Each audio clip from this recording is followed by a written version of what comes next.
And now from Washington, the Inside Scoop. All the news the government does not want you to hear.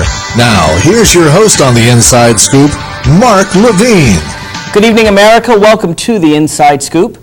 Last month, Congress funded $120 billion to sustain the troops in Iraq.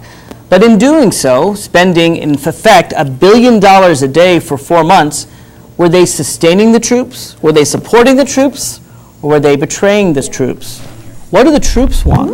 What do they think about this war that's already the third longest war in United States history, having lasted longer than World War II, World War I, the Civil War, Korea?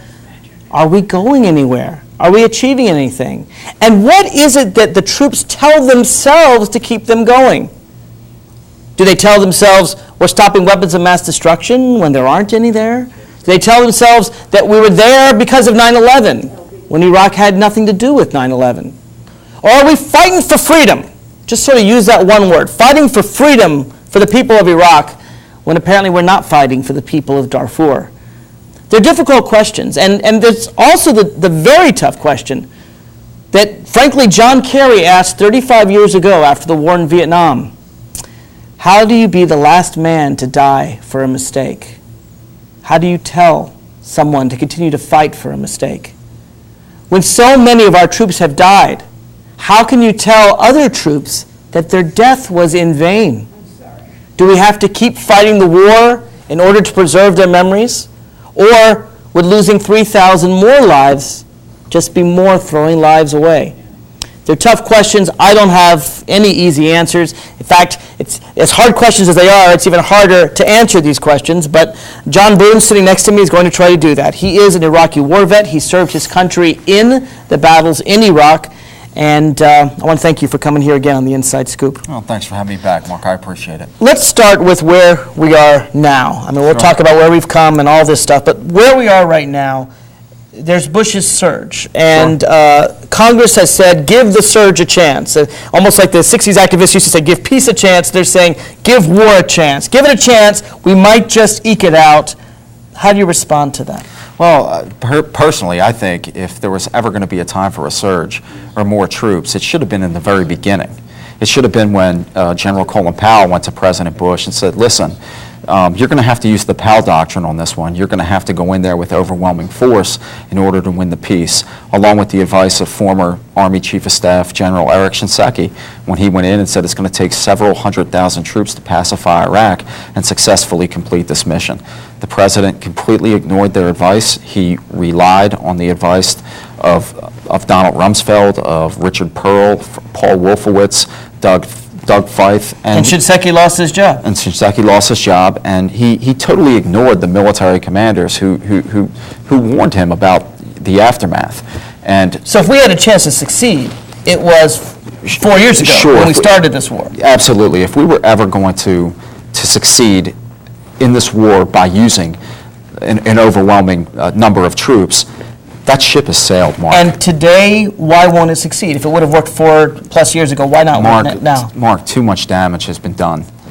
Our military is completely overstretched. It's not, I mean, months ago we were arguing that our military was on its way to being broken. It's past that now. General Peter Pace, the chairman of the Joint Chiefs himself, has acknowledged that our military ground forces are stretched so thin that if there were another crisis, we could not adequately respond to it. You mean here in the United States? Here in the United States, because all of our troops, if you're in active duty, well, I mean, not even active duty, if you're a member of the United States Army, whether it's active duty, National Guard, Reserve capacity, or a Marine, if you're not scheduled to rotate into Iraq, you're probably already over there. And the Marines and the soldiers that are here in the United States are scheduled to go there and relieve those fellow troops. And when those troops come home, they're immediately put on standby to go back. I mean, it's just this back and forth situation. You know what, I have a clip from 60 Minutes, and I want to give them credit for it, but it shows exactly what you're talking about, and I want to get your comment on it. Now, I know you haven't seen this clip, so you'll be seeing it for the first time. Sure. I want to know what you think about these troops and what they're going through. Sure. By New Year's 2007, the Iowa Guard had run more than 300 missions and covered 2.5 million miles. They'd suffered 2 killed in action and 25 wounded. But the end of the road was in sight. There were only 2 months to go before they would all head home. It's getting to the point where, you don't want to mess up. You don't want to mess up and you or one of your buddies get hurt. It's too late in the game, for somebody to lose an arm, lose a leg, lose their life. And we're kind of in the home stretch now, and then we'll be home soon, so should go by quick, hopefully. But that hope was dashed in an instant. It is clear that we need to change our strategy in Iraq. President Bush announced the troop surge, and General Dardis asked the families to gather in a National Guard hangar. The Department of Defense announced yesterday that the 1st BCT, 34th Division, would have their tour extended for up to 125 days. The National Guard guys, they're not active Army. What about the families that have to, the mothers that have sons over there, the wives that have kids? What about them? These men got to be gone for 2 years away from their family? I agree with you. I think it is too long. I couldn't agree with you more. I guess they're going to be home in August. Maybe. Are you just saying that to us? Are you giving us 60 days, 90 days? We're ready to make a change.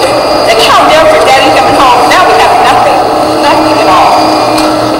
Families who were expecting their soldiers to come home in April would now have to wait for August. Margot Bodensteiner broke the news to Okay, so here you have very, very powerful families that you hear the troops say, we're ready to come home, we're excited about coming home, the families are waiting, and what's interesting to me is the woman in the audience.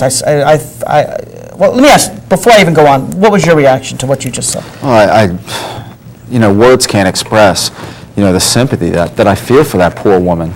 I mean, this is how the administration has conducted this war from day one.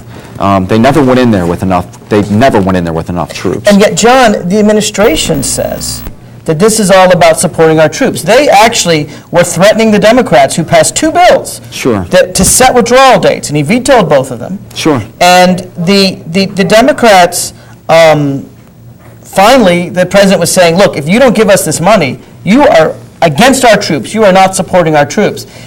And yet, although the Democrats caved and Congress passed the money for the troops, I have to ask myself, what would this woman want? What would the troops want? And I don't. Do they want to stay? But by my perception of that woman and her emotions, wholeheartedly lead me to believe that she really wished that the Democrats were probably a little bit more tougher on President Bush and fought a little harder and stood their ground and tried to push through legislation that would require the president to bring the troops home. Let me show you what some of the veterans themselves were saying when they heard the news. Finally, word comes through. Our brigade, that's us, will be deployed, extended up to 125 days, starting April. So that takes us August time frame. It's really, really hard to, try to keep doing this mission, and you got everything at home going on, and everybody's moving on with their life. I'm not gonna say, there's no way I'm re-enlisting. I love my family too much, and I hope to get home, settle down, and start a family. I can't handle this anymore. The Iowa.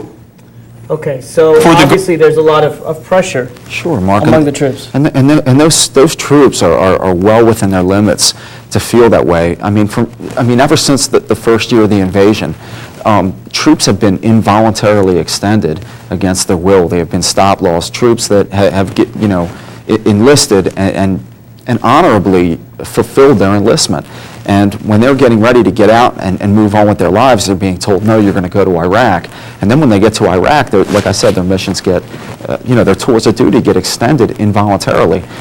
Just recently, we've seen it. I mean, Army deployments have been extended from 12 to 15 months.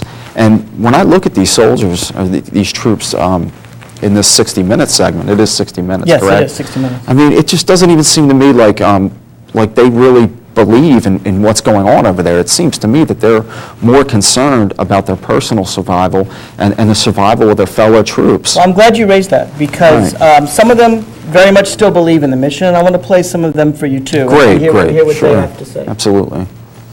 Guardsmen, though, there's no moving. Here we go.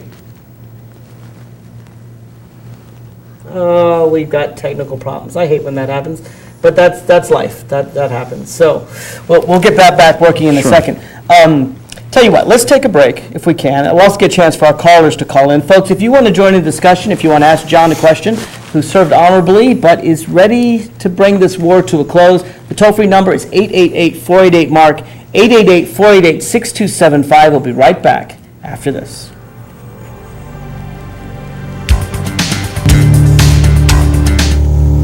I was afraid that might happen.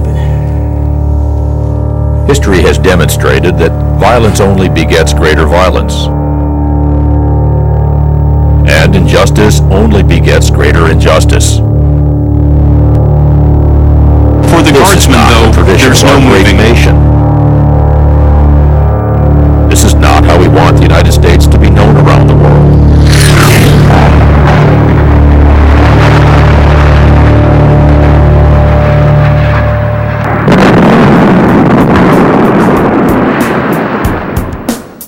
We have another tradition that we think ought to prevail.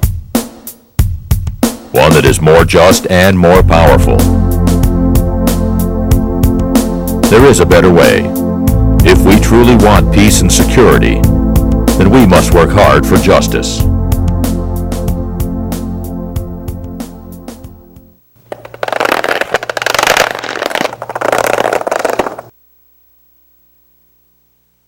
If you're concerned that we've become a nation whose national policies are grounded in beliefs that are centered on a line embedded in BS, then don't miss Escape from Orwellia Nation, a talk show in which concerned regular citizens like you and me, not self-serving media spinmeisters, wade through the barrage of newspeak and doublethink that pollutes public discourse today. Big brother, big business, big media, and the big national parties who collude to keep we the people afraid and in the dark would prefer that you not watch. Show them who's in charge. Tune in to Escape from Orwellia Nation right here on Channel 10.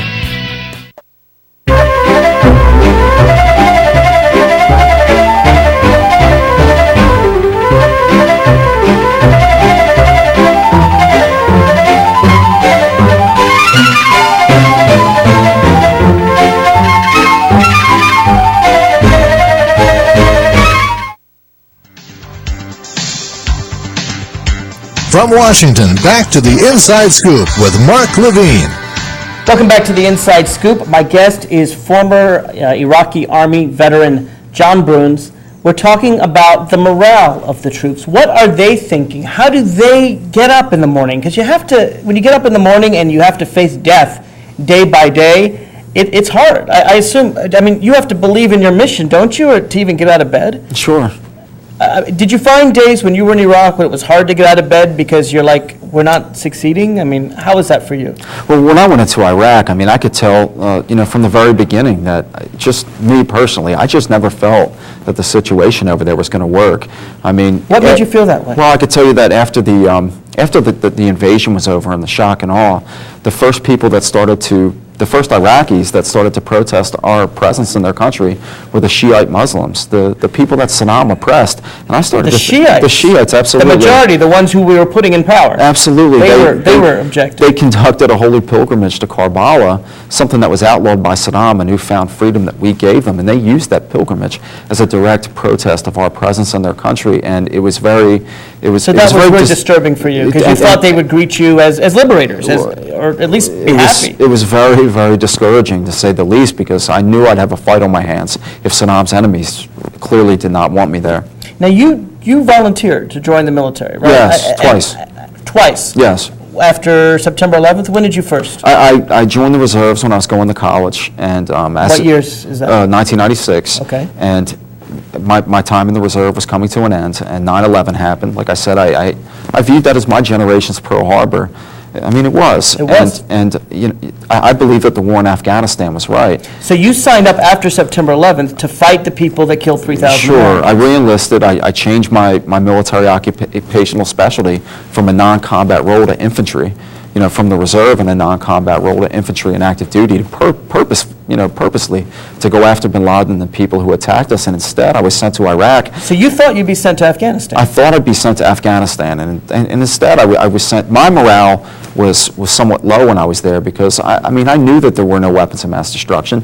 I knew Saddam had nothing to do with Al Qaeda or 9/11. I knew that he did not want war with our country, and I just did not understand why President Bush was so strong in his willingness to send us in there. Let me play for you what other troops are saying about what you've just said. Sure. It's very interesting to me to see the wide range of views on this Sure, story. yeah. Because I think some of them are believing still the lies. Let me play for you. Sure. Vital, but many,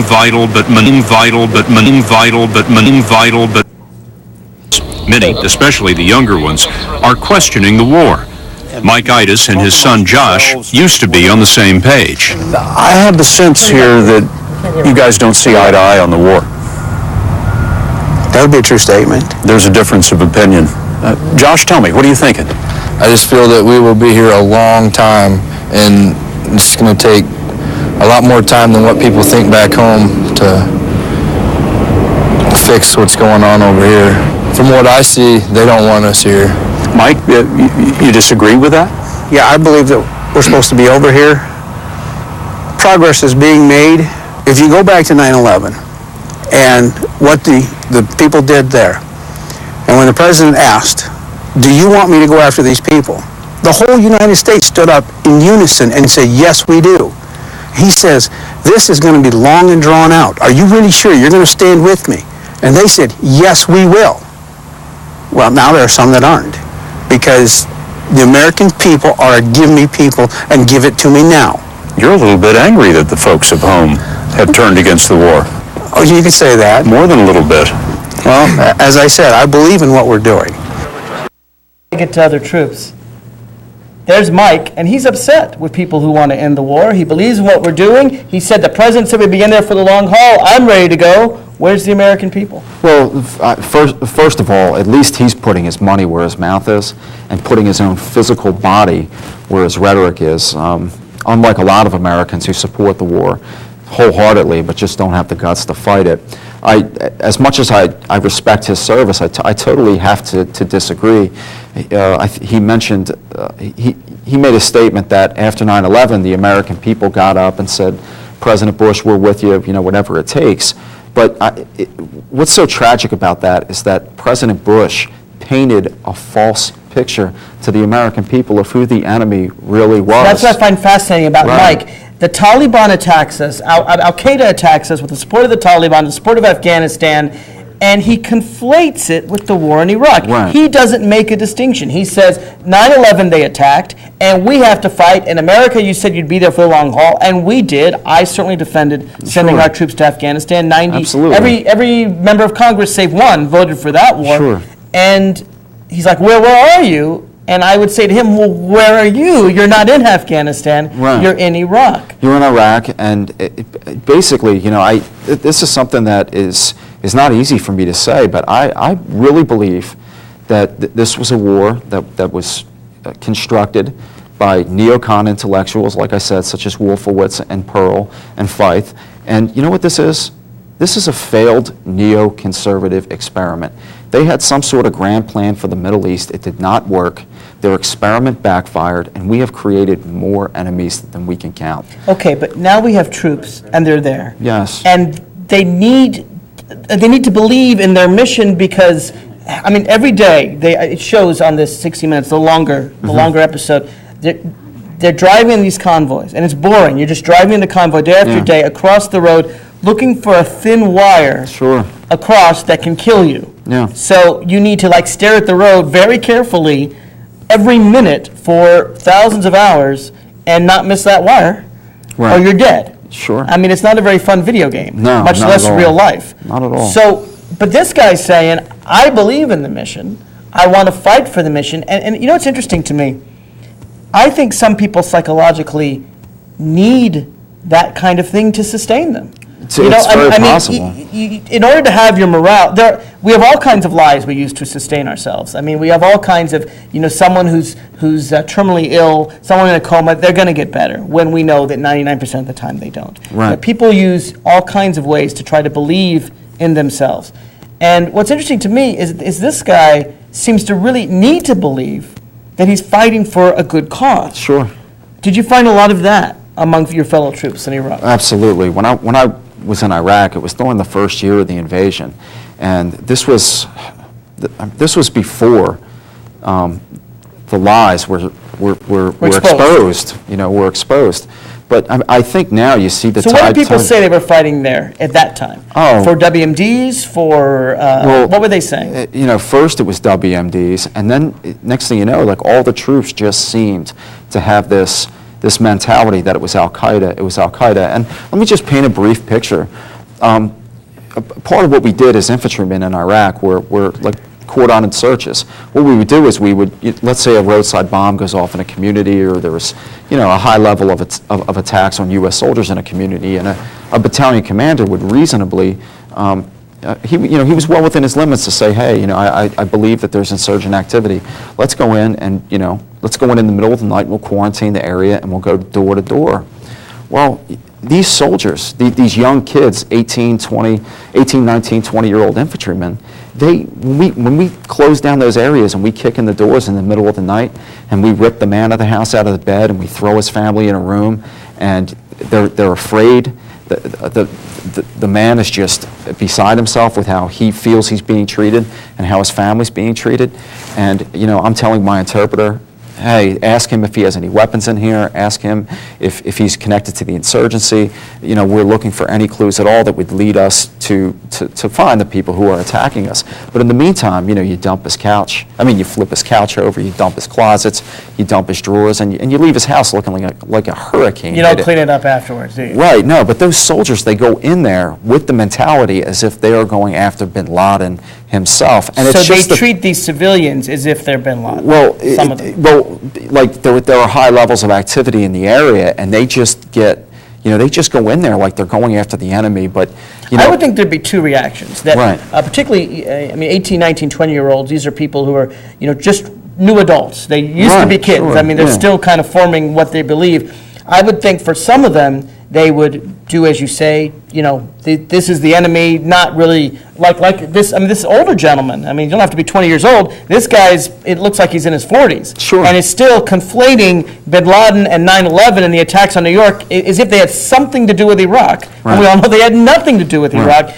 There was no Al-Qaeda in Iraq then. There is now. Some I think would take that approach, and others I would think would be horrified. But by watching a woman clutch her baby, absolutely. saying, "Don't hurt my child." Did you find both of that in the military? Well, what I found was, Mark, is that the man of the house, he would react to that in a very strong, active, loud, angry way. If he was not involved in the insurgency, you can assume that the next day after this situation took place, that he would join the insurgency. And whenever this man reacts to somebody breaking into his home and treating his family in a certain way, he fights back. And then President Bush says, Al-Qaeda, Al-Qaeda, Al-Qaeda. And he keeps drilling that in to the heads of the American people, when it's quite the contrary. It's Iraqi people attacking U.S. troops because they feel occupied. Just recently, Senator Joe Lieberman made a visit to Iraq, and he engaged in some in-depth discussions with soldiers from the 82nd Airborne. And they told Senator Lieberman very boldly, they said, sir, if you send more troops in here, it's just more targets. When are we going to get out of here? In other words, they thought we're driving around waiting to get shot. That the activity, the violence would actually decrease right. if American troops were to leave. They did, and it's quite the contrary, Mark. Today on the front page of the Washington Post, we have it here. Major General James Simmons said that it's that you can't argue it. In the past few weeks, as the surge has been taking place, attacks on U.S. troops have risen, and they've been more effective. It's right here. Attacks on U.S. troops in Iraq grow in lethality and complexity.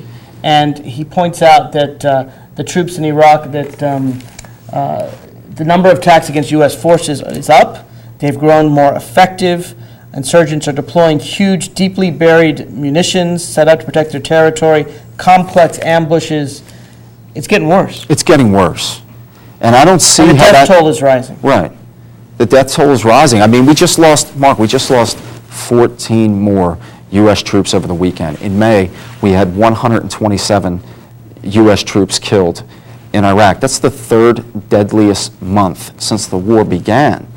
I don't see how you can argue this. Well, I know that some do. I mean, we have people Right. that come on this show that say, well, look at Anbar. There's tremendous success in Anbar province. Can I make a comment about Please, that? go right ahead. I didn't debate, but I had a conversation with a Marine captain on C-SPAN on Memorial Day, and we discussed military operations in Iraq, and he was touting with great pride that in Anbar, the Marines have been able to recruit former allies of the insurgency, some who have been allied with al-Qaeda, who now have just magically and miraculously changed their mind and decided that they want to join forces with the United States. And we are recruiting them. That makes me nervous. Yeah, we're going to train them how to kill us. Yeah, we are recruiting members, former members of the insurgency and former members of al-Qaeda, as far as we know they're former members, to somehow outsource the mission of defeating al-Qaeda and al-Anbar. And today, that's really scary. One reason bin Laden knows what he knows is Right. we helped arm him in Afghanistan 20 Right. years ago against the Soviet Union. And today, this morning on Fox News, Ryan Crocker, our ambassador to Iraq, he had said that they are in the United States and the Iraqi government right now is engaged in a political reconciliation with the insurgency, and they are giving very deep thought in regard to accepting people, Iraqi people who have previously killed Americans. Now, I thought we had to go to Iraq because we had to fight them, and now we're recruiting them. It just doesn't make any sense to me, and I just can't understand how people can go along with this and say that's supportive of the troops. I think it's ridiculous. Let me Mark. suggest to you the reason, and it's got nothing to do with troops on the ground. It has nothing to do with al-Qaeda. It has nothing to do with the surge or all the stuff that you're talking about, Anbar province. Let me suggest to you that it's a psychological reason, that it's the same reason we stayed in Vietnam, which became America's longest war, that people don't want to admit that thousands of Americans have given their lives for a mistake. People don't want to think that they've wounded and lost an arm and a leg for a mistake. Sure. People don't want to feel like they've wasted 2 years of their life and haven't watched their children grow up for a mistake. Americans don't want to feel like they've spent $1 trillion, you're going to have double the taxes for a mistake. And so they say, we're not going to surrender. How can we surrender? If we do that, it was all a mistake. I want to focus on the psychological issues when we come back. Sure. Toll-free number, 888-488-MARK, 888-488-6275. Join in the debate. We'll be right here after this. I, George Walker Bush, do solemnly swear that I will faithfully execute the office of President of the United States and will, to the best of my ability, preserve, protect, and defend the Constitution of the United States. So help me God.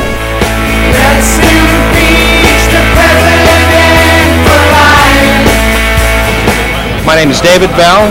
I am a resident of Virginia's 11th Congressional District, and I ask Representative Tom Davis to initiate or support investigations into violations of the law by President Bush and his administration. Tom Davis, my name is Jean Reynolds, and I'm one of your constituents. I want you to join immediately with other members of Congress to begin an investigation of the criminal acts that George Bush has committed.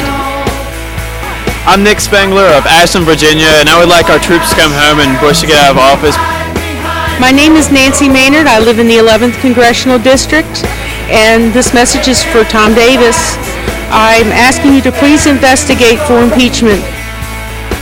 My name is Bruce Smith. I live in the 11th Congressional District in Woodbridge, Virginia. I want Congressman Davis to support the investigation of President Bush and Vice President Cheney and those that foisted this war on us. Hello, Congressman Davis. I'm Carrie Ponson from the 11th Congressional District, and I'd like you to take immediate action to investigate George Bush and his offenses in leading this country into a war that's unwarranted and there is no solution for. We have to impeach. I am just appalled that we would not, quote, waste our time with impeachment. The message to the world has to be that Bush and Cheney are guilty of international war crimes about which we can't do anything. We can do a lot about the crimes committed within the U.S. Constitution.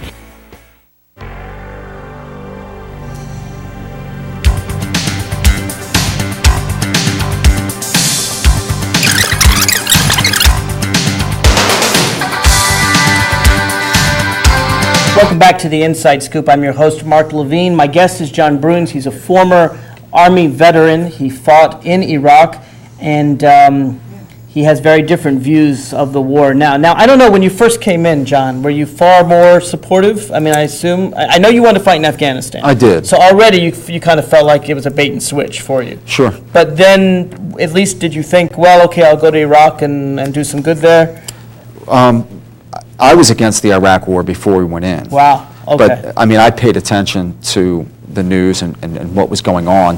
Hans Blix and the UN weapons inspectors and what they were reporting back to the UN, that they could not substantiate what President Bush's accusations against Saddam. Now, this is really interesting to me. You were paying attention. A few Americans were paying attention. Sure. Most of us weren't. My guess is most troops were not paying the attention you were. Is that fair to say? Well, it is and it isn't. I mean, maybe some of the troops that were paying attention weren't buying into it. I mean, Colin Powell is a very respected individual among the military community, and when he got in front of the United Nations and made that case, Sure. all members of the military bought that hook, line, and sinker. Let me play for you. It's very interesting. Sure. Someone who has changed their mind. 60 Minutes interviewed him today, Sure. and then they showed an interview from 2 years ago Okay. where he said, we're fighting for freedom. Let me play that. Okay. We also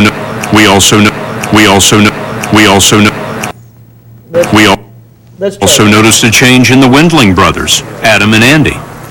Well, I think at home there's a lot of, I'd say there's a lot of misconception about the conflict over here. They'll be asked what they believe the war in Iraq is about, and they'll just say freedom. They'll just spout off with something that they've heard, and it's easily repeatable, and it's patriotic. That reminded us of what he told us in Iowa almost 2 years ago. What does the Iraq War mean to you? Well, I think it's about, stepping into a situation where, like, a lot of people didn't have, the freedoms that we are afforded every day. If I can look back 3 years ago on what I believed in, what my ideals were, and what I thought about my life in the world, I'd probably just be looking at a 180. Yeah, a lot of times I wonder if we ever should have, gotten involved to begin with. And obviously the situation as it is now and the way things have changed, it's not going to be anything that we can get out of anytime soon. Okay, so this guy shows a complete 180. They showed him 2 years ago, we want to fight for other people's freedom, which is a noble concept. Let me just say, and certainly in World War II, the greatest generation fighting the Nazis, I don't think you'd find too many in America today that would say that was an unjust or wrong war. I myself would like to send troops to Darfur if we had them, frankly, because of the genocide going on there. So he's fighting for their freedom, but then 2 years later, he's derisive of Americans that say we're fighting for freedom. Sure. Did you see a lot of people change their minds over the course of your year in Iraq? Yes, I think in the very beginning, in the early stages of the war, I think the Bush administration was very effective in their PR campaign to the American people in the ways in which they sold this war. But Mark, we're well into our 5th year. There were no WMDs. We removed Saddam. We trained an Iraqi military. We gave them 3 democratic elections.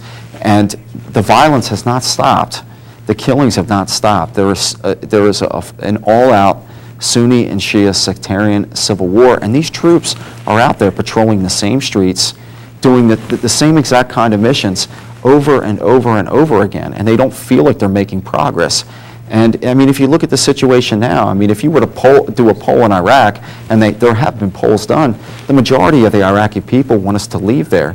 These troops probably don't feel appreciated, and they don't feel probably as if they are protecting American freedom here at home.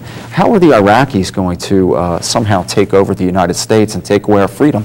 That's just ludicrous. Well, but George Bush will say that. He'll say, we're fighting over there so we don't have to fight here. And again, all I have to do is look at today's Washington Post, and we see right here, New York airport, target of plot, officials say. So they're still plotting against us. And Mark, the people these terrorists that were going to attack JFK Airport, they were from the Caribbean. They were from South America. They weren't even of Muslim descent. And then you take a look at the previous attempt that was just halted at Fort Dix.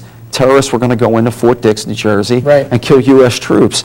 And I mean, not that long ago, the British uncovered a terror plot in London where terrorists were going to get on airplanes and try to crash them in the Atlantic Ocean. It's a strange concept. Yeah. It makes you think that the administration thinks there's this limited body of terrorists. There's 4,233 terrorists, and it's like shooting ducks in a gallery, or playing a video game where you have only so many space invaders. And if you kill one, there's one less terrorist. Instead of understanding, as you pointed out, when you go in somebody's home and throw out creating terrorists. You create more terrorists than we destroy. Do you think we're doing that? No. Well, I mean, you take a look at these three cases we just cited. We have one at JFK Airport, we have one at Fort Dix, we had one in London. These aren't Iraqis, Mark. These are not Iraqis. So much for fighting them in Iraq so we don't have to fight them over here. The people in Iraq are fighting us because they don't want a foreign military over there. George Bush will just say, that's Al-Qaeda who's doing it. But it's quite the contrary. Well, let's say it's not Al-Qaeda. I mean, can an argument be made that when we leave Iraq, there is a sectarian civil war? Sure. It's already started. When we leave, then the bloodbath will really begin, and the Shiites and the Sunnis will completely massacre each other. And heck, it'll be our fault because Saddam Hussein, as bad as he was a relatively stable dictatorship. So, as Colin Powell once famously said, if you break it, you bought it. Sure. We clearly broke it. Why haven't we bought it? Well, and just to echo what Colin Powell said, President Bush's father said the same thing. Right. He said that's the reason why we didn't go all the way in '91 was because there would be no viable exit strategy. But here's the thing. It's very interesting. I've seen the Republican rhetoric change. Very, very few people will today defend us going in the first place. I have Republicans on my show, and I ask them about going in the first place, and they dodge, and they weave, and they spin, and they won't answer my question, but they'll say, all right, whether or not it was a mistake, and I'm not conceding it was, what do we do now? And if we leave, won't there be a bloodbath? Isn't there an argument there? There is. That is a very, very legitimate argument. And my only answer is whether we stay there 10 more weeks, 10 more months, or 10 more years. This is a problem. The bloodbath will come no matter what. The bloodbath will come. Maybe it will, maybe it won't. It's more highly probable that it will. But whether we stay there or whether we go, they are going to continue to fight each other. And the worst part about it is that both warring factions want to kill our troops too.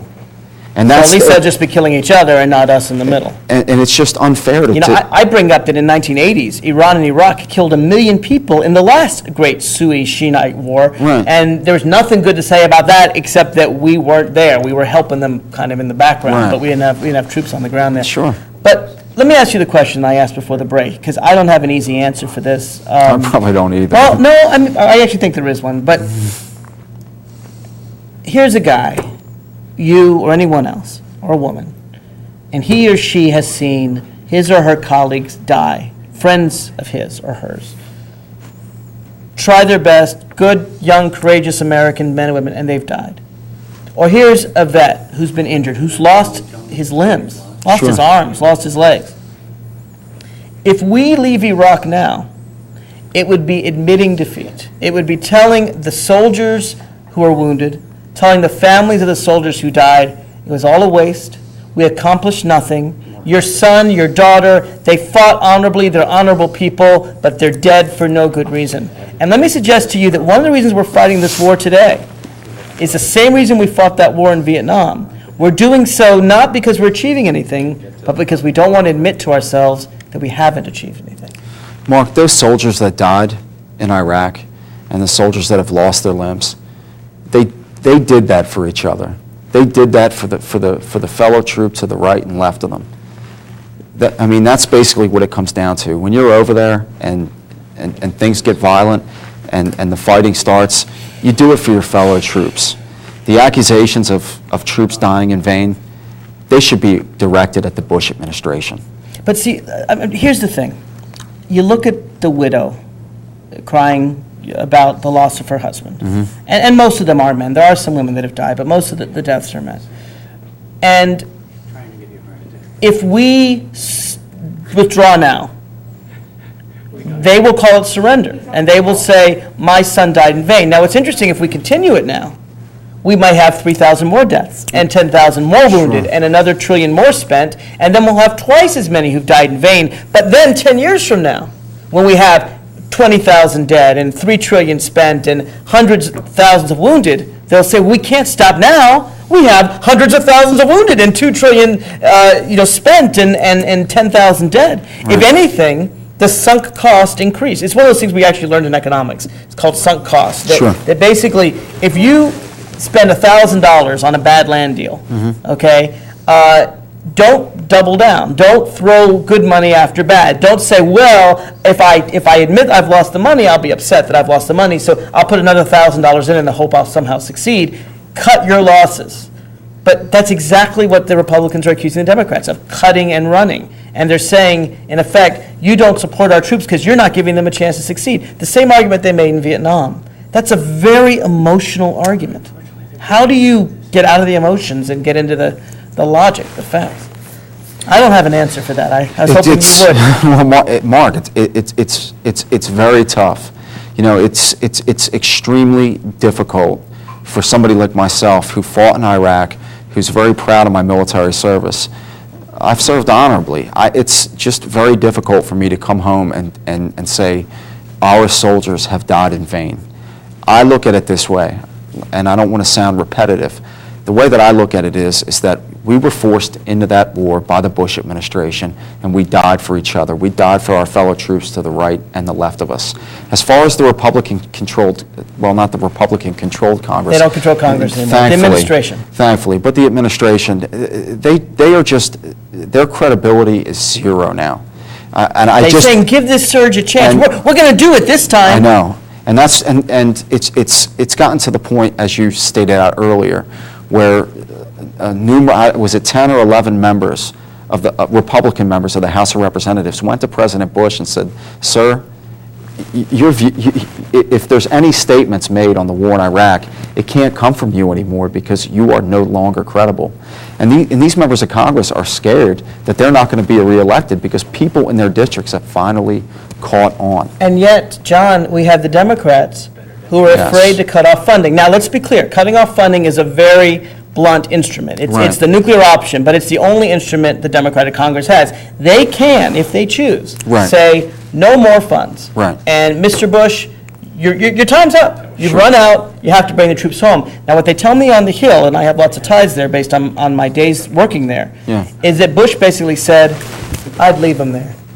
I'd let them starve. He didn't use those words, but basically saying, I don't have to bring them home. You cut off the funds, you'll be the one harming our troops. In other words, he was going to play chicken with the men and women in Iraq. He was going to say, they're there, and if they don't have the funding they need, well, then it's your fault, not my fault. Mark, in my perfect world, in John Burns' perfect world, and I said this on the Chris Matthews show a few weeks back, Chris Matthews asked me, should we cut the funding?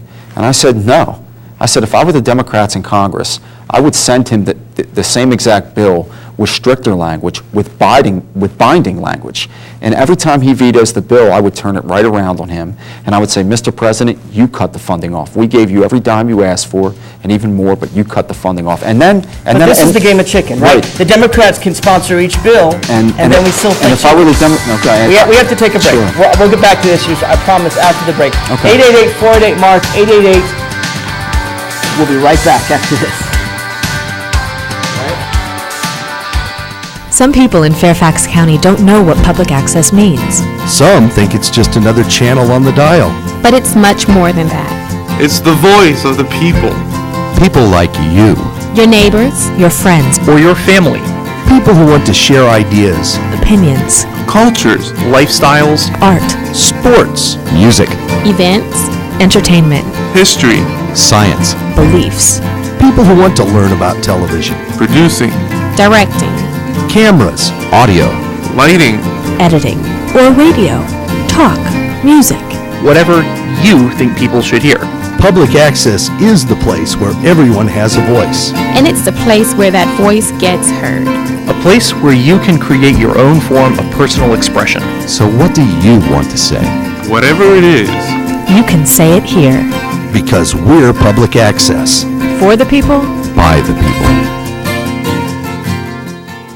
It is about balancing our choices between the gray of the concrete jungle and the stunning beauty of the real one, between a stoic facade of granite and the fury of the canyon. It's why there's EarthShare, the simple way to find balance. Denver. EarthShare is the workplace giving program bringing the leading environmental groups under one umbrella. Support EarthShare, support them all. EarthShare. Please ask your employer about workplace giving. To learn more, visit our website.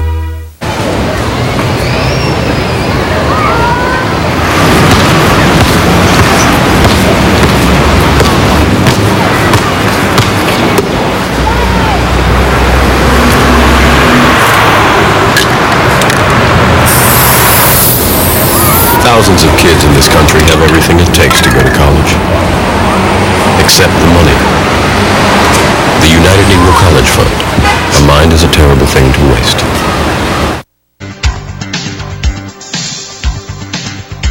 From Washington, back to the Inside Scoop with Mark Levine. Welcome back to the Inside Scoop. We're discussing the war in Iraq, what's left of it, what's still going on with it, and the morale of the troops. With my guest, he is a former Army sergeant. He signed up after 9/11 to fight for America, to fight in Afghanistan. He was sent to Iraq, and today he's fighting to help bring the troops home.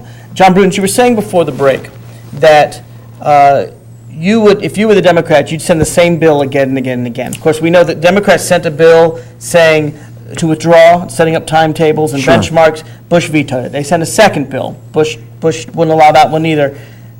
Then basically Bush was saying, if our troops don't have funding, I'm going to blame you. And if the Democrats send another bill up and it's vetoed again, then you'd have the troops sitting over there without funding, and the president would be pointing fingers at Congress saying, you're making them starve, you're not giving them body armor, and Congress would be pointing their fingers at Bush saying, you're making them starve, you're not giving them body armor. And you know what, I'll tell you what some of the Democrats told me off the record, some of my colleagues in the House.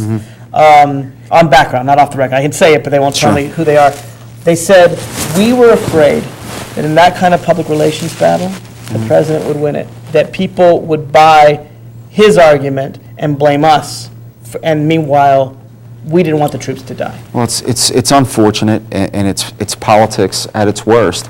And as I said, before the break, if I were the Democrats, I would have sent him a bill with stricter language, with binding language, requiring him to bring the troops home at a certain time. Because there are various degrees. Some people want the troops out yesterday. Some people want them out tomorrow morning. But that's not a reality. A phased withdrawal is a reality. But if the president were to say, you know what, if you're not going to give me the money, I will let them sit over there and starve and point the finger at you. If I were Nancy Pelosi, if I were Harry Reid, if I were John Murtha, if I were these influential members of the Democratic Party, of the Democratic leadership, you know what I would have done? I would have gotten on every Sunday talk show, and I would have engaged in a massive PR campaign to tell the truth, to get the point across to the American people that it is not us, it is this president. And the president, I'm not sure if you're aware of this, in the supplemental, the Democrats wanted a 3.5% pay raise for the troops. Right, good point. A statement from the White House was that they strongly oppose a 3.5% pay raise. They want to give the troops 3% because it would cost, hundreds of millions. Over 5%. Right, when, they're losing, billions and billions of dollars over there in Iraq that are unaccounted for. I mean, that is just so selfish. Here's the thing. For him to begrudge our troops, and I agree with you as it happens. But let's think about what you're saying. You're saying, in effect, they should play chicken with the president. The game where the two cars head each other and one has to swerve. The Democrats could say, the only funding we're giving you is a funding with timetables. And he says, I will veto any bill without timetables. Right. And then the money runs out. Right. And the Democrats are saying if the money runs, we want to give you the funding, but you won't vote our way. And Bush is saying, I'm not going to accept it. And then what happens? Then the president has to take them home immediately in a quick way that's not good for the troops. Or most probably what this president would do is what Ronald Reagan did, find illegal sources of money, grab money from this program, break the law, and do whatever he could. That would have been the political equivalent of a nuclear option. Well, that's the only option the Democrats had. They should have gone there. Well, I believe that the Democrats should have been tougher. Now, I am a Democrat. Yeah, I am too, and I actually agree with you. I think they should have been tougher too. And I will continue to support the Democrats. Now, me and my business of trying to bring the troops home, I look at this as a setback, a minor setback, and I will continue to speak up, get my word out, and hopefully achieve change that way. But this president has refused to, ever since the 110th Congress was elected, he has refused to recognize them as a co-equal branch of government. Right. They have the power of the purse. He is stubborn, he is petulant, and if he doesn't get his own way, he's clearly demonstrated what he's willing to do, and the Democrats need to point that out, to bring more exposure to it. It's interesting because you talked about the 3.5% pay raise. It's not pay raises, I don't think, that are causing troops to simply decide to come home. Let me play for you one last clip from 60 Minutes. Sure. This is, let's see if we can get decision of his own. I made the decision that I'm probably going to leave the National Guard after I get back. I'm just ready to move on with my life and be with my family, and I think I've sacrificed enough for this country. I think I've sacrificed enough for this country. It's pretty strong words. I think you've sacrificed enough for this country, frankly. Sure. And yet, there is this powerful argument, emotional argument. Mm-hmm. If you bring the troops home, we surrender. That's ridiculous. The war has gone on far too long. It has. You hear, just think, 3 years ago, this soldier that we just saw, he never would have been able to go on TV and say what he said. The troop that had confronted Senator Lieberman, he never would have been able to do that without a court-martial. This is just bulletproof evidence that the tide has turned. The American people want out. Over 70% of the American people want this war over with. President Bush just refuses to acknowledge that, and he refuses to carry out the will of the American people. Well, he says, give the surge a chance. You were telling me... That ship sailed, Mark. You were telling me Iran is now giving new weapons to... There was a report today in the Washington Post that they are arming Shiite extremists in Iraq and members of the Taliban in Afghanistan with 240 millimeter rockets that can travel 30 miles to use against our military over there.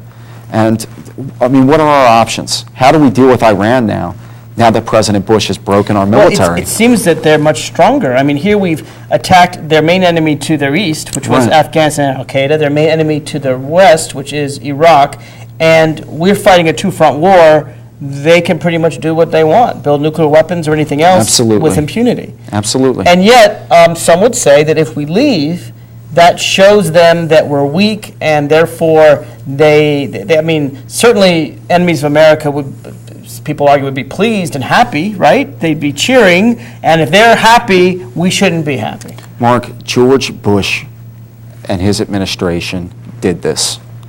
Now they are the ones that are out there saying, well, if we leave, then we will show the terrorist that all they have to do is for example, giant and things like that. Yeah. If we set a timetable, Paper tiger. Yeah, that will just show that all that does is indicate to the insurgents that wait us out, and the day we leave, they can take over. And that's true now, I guess. Yeah, it sends the wrong message to Iran. Well, maybe it does, Mark. But you know what? This is President Bush's fault. See, I don't think he wants it to happen on his watch. I think he is Exactly. determined to go to January 21st, 2009. There'll be a new president, and we'll blame him or her, and that way he can't be blamed. And if 1,000 more American troops have to die, they died. If 10,000 more have to be wounded, I mean, after all, Bush's children aren't fighting. He himself wouldn't go into the military when he was Exactly. ordered to do so. He was in the National Guard. He refused to show up. That was his. So he doesn't really care. By him joining the Air National Guard, he assured his avoidance of the Vietnam conflict. Vice And President even when they Cheney- ordered him for a military exam, he refused to show up He even for refused that. to show up. Vice President Cheney, okay? 2 deferments. 5 deferments. Five deferments. An incredible 5 military deferments. And he has not mobilized the American people. He has not gone to the college campuses and told the young Republicans for Bush, hey, maybe you guys need to join the military. Maybe you guys need to join the military. Like in World War II, Right. Franklin Roosevelt, he engaged in a mass mobilization of our American It's people. interesting. Even the generals aren't doing it. You were telling me that the generals themselves seem to be turning against this war. Absolutely. I mean, even I was just reading a story today about Lieutenant General Ricardo Sanchez. I mean, he just recently retired after. That was your commanding officer. Well, he was originally, and then they made him commander of all ground forces in Iraq. And during the first year of the invasion, he took over for General Wallace.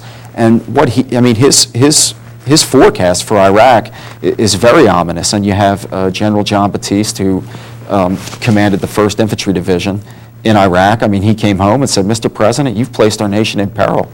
You have General Paul Eaton. I mean, General Zinni, who ran Central Command prior to this. I mean, general after general have come out and say that this has been a disaster for our military. Okay, so we have a few generals left, and the president has put General Petraeus in charge. He's found some general to be the scapegoat for his war czar. I forgot the name of that person. Poor guy, he'll be blamed for the surge. General Lute. He'll be blamed for the surge, I'm sure, in about 4 months.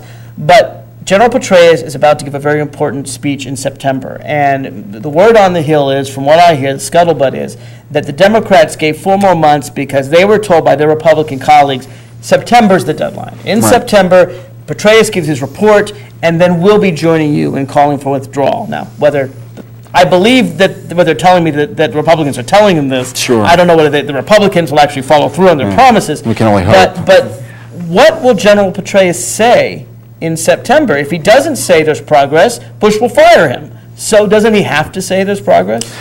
To tell you the truth, I think General Petraeus is Bush's last chance. What's he going to say in September? What do you think? Well, I don't know that we know. I don't know. It's hard. I mean, General Petraeus being a career military man, I'm very doubtful that he's going to come home and say that, the war's lost and it's time for us to leave. I'm very doubtful. So he's going to say we're making progress, and he's going to point to, we rounded up 27 people and we killed the number 3 in Al-Qaeda, who we seem to kill every 6 months. And who knows, when he retires, maybe he'll come out like the rest of the generals and say something different. Or maybe he'll write a book after it's all Exactly. over and tell us what was wrong. We've just got a few seconds left. John, what is the message you want to give to our listeners? Just in 5 seconds, what should they do? Contact their congressman, senator, Absolutely. and tell them the war's over. I would contact your congressman, senator, and tell them to do the right thing. Issue a mandate to the president to start bringing our troops home. That's it for the Inside Scoop. Tune in tomorrow when I debate a Republican on these very issues. This is Mark Levine signing off. Every time I get near it, just seems